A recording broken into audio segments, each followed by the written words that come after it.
사람들이 볼 때 이 교회는 부족함이 없었습니다. 뭐 어느 하나 볼 때 참 흠잡을 데가 없었습니다. 모범적인 교회였습니다. 그러나 주님은 두아디라 교회를 책망하셨습니다. 그러나 내게 책망할 일이 있노라. 자칭 선지자라 하는 여자 이세벨을 내가 용납함이니 그가 내 종들을 가르쳐 꿰어 행음하게 하고 우상의 제물을 먹게 하는도다.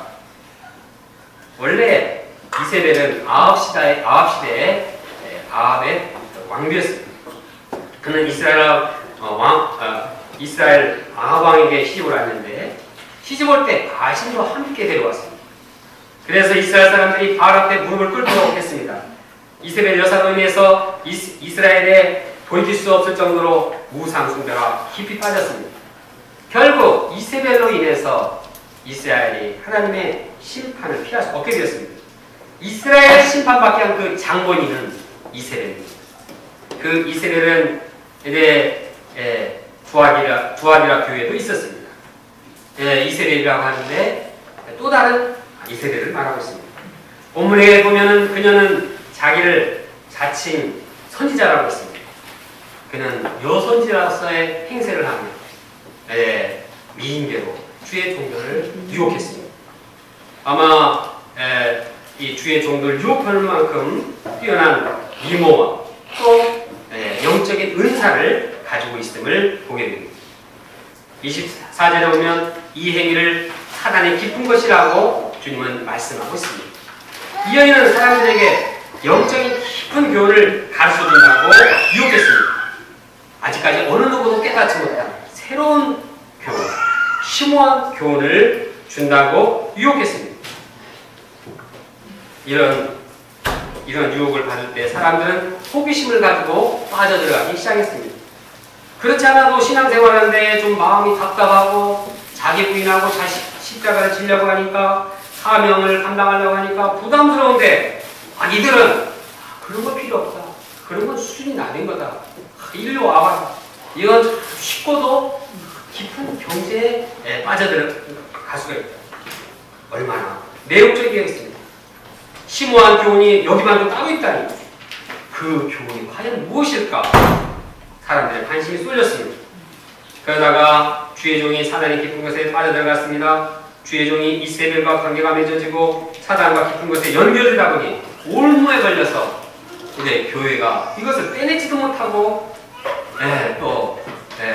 빼내지 않을 수도 없고 이런 상황이 됐습니다. 왜 그들이 이세벨의 유혹을 용납했는지 당시 상황을 보면 이해가 갑니다.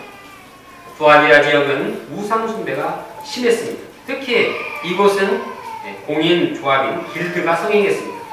이 조합에서는 무슨 일을 하면 꼭 우상에게 제사를 드렸는데 이를 통해서 조합원들의 결속을 강화시켰습니다. 여기에 결속에 들어가지 않을 때는 무언의 압력이 가해졌습니다. 그런데 그 제사에는 우상 숭배와 더불어 분쟁이 있었습니다.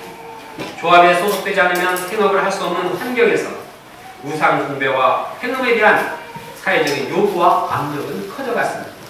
이런 분위기 가운데서 이를 거절한다는 것은 쉽지 않았습니다.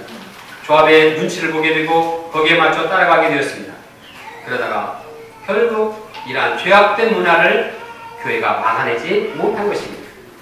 주님께서는 이세벨을 향해서 심판을 경고하셨습니다. 내가 그에게 회개할 기회를 주었으되 자기 음행을 회개하고자 하지 아니하는도다. 볼지어다 내가 그를 침상에 던질 터이요 또 그와 더불어 가늠한 자들도 만일 그의 행위를 회개하지 않으면 큰 환난 가운데 던지고 내가 사망으로 그의 자녀를 죽이리니 모든 교회가 나는 사람의 뜻과 마음을 살피는 자인 줄 알지라. 내가 너희 각 사람의 행위대로 갚아주리라. 이세벨이 회개하지 않으면 주님의 심판을 피하지 못합니다. 회개치 않으면 심각한 질병에 걸리게 하거나 큰 환난에 처하게 됩니다. 회개하지 않을 때 가정에 화가 납니다. 자녀들이 죽임을 당하게 됩니다. 주님은 교회를 지키기 위해서 교회를 어질픈 사람들을 결코 그대로 놔두지 않습니다. 한편 두아디라 교회에 이세벨의 유혹에 넘어간 자도 있었지만 이를 받아들이지 않는 자들도 있었습니다. 그들은 사단의 깊은 곳으로 빠져들지 않은 자들입니다. 이런 사람들에게 주님은 부탁하십니다. 25절을 함께 읽어보겠습니다. 시작. 다만 너에게 있는 것을 내가 올 때까지 굳게 잡으라.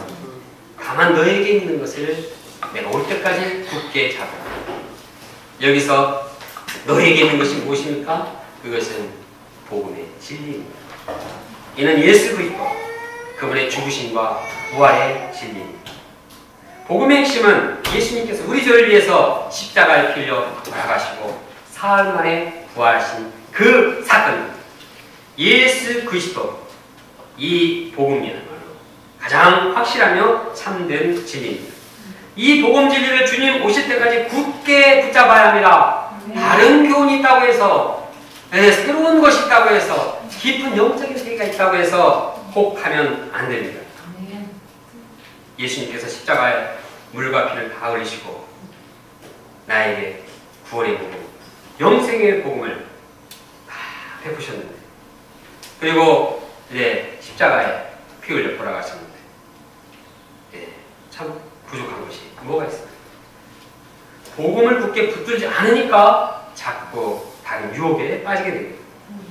거짓 선자들은 유혹합니다.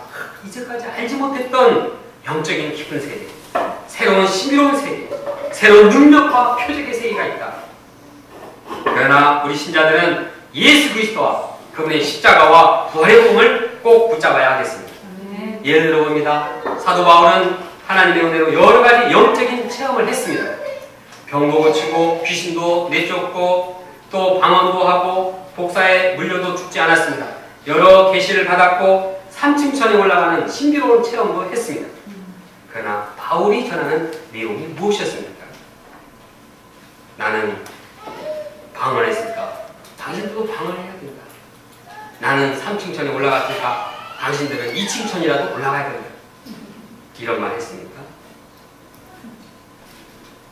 성경에서 바울이 방언했다는 말은 어쩔 수 없이 한번 나도 그거 할 줄 아는 하도 방언 가지고 그러니까 나도 그거 해. 그거 얘기 한번 했고 3층천에 대해서는 이런 성경에서 잘 모르고 가로쳐가지고 가로 닫고 어떤 사본만 나와 딱 한 번 있어도 나도 그게 있는지도 몰랐습니다. 그가 강조하고 싶은 것이 무엇입니까? 바울이 입만 열었다면 강조하는 것은 예수 그리스도와 그의 죽으심과 부활입니다. 바울은 말합니다. 내가 너희 중에서 예수 그리스도와 그의 십자가에 못 박히신 것 외에는 아무것도 알지 않기로 작정합니다. 내가 받은 것을 먼저 너에게 전하였느니 이는 성경대로 그리스도께서 우리 죄를 위해서 죽으시고 장사 지낸 바 되었다가 성경대로 사흘 만에 다시 살아났습니다. 내가 그리스도와 그 부활의 권능과 그 고난에 참여함을 알고자 하여 그의 죽으심을 본받아 어떻게 해서든지 부활에 이루고자 한다.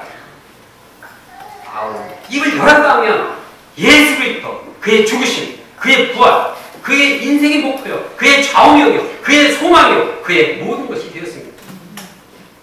이것이 바로 기독교의 핵심이요, 이것이 우리가 목숨을 걸고 붙들어야 할 참된 진리입니다. 특히 굳게 잡으라는 표현을 한 이유는 지속적으로 붙잡고 있어야 된다는 뜻입니다. 다시 말해서 이 세대의 유혹은 한 번 오고 그치는 것이 아닙니다. 또 세대가 할 때마다 트렌드가 다르다고 이렇게 하면 확 풀다가 또 좀 지나면 이렇게 확 풀다가 이렇게 자꾸 변합니다. 우리가 이세벨의 유혹을 물리치려면 지속적으로 복음 진리를 붙들어야 합니다. 복음 진리는 단순합니다. 복음 진리는 그러나 영원합니다.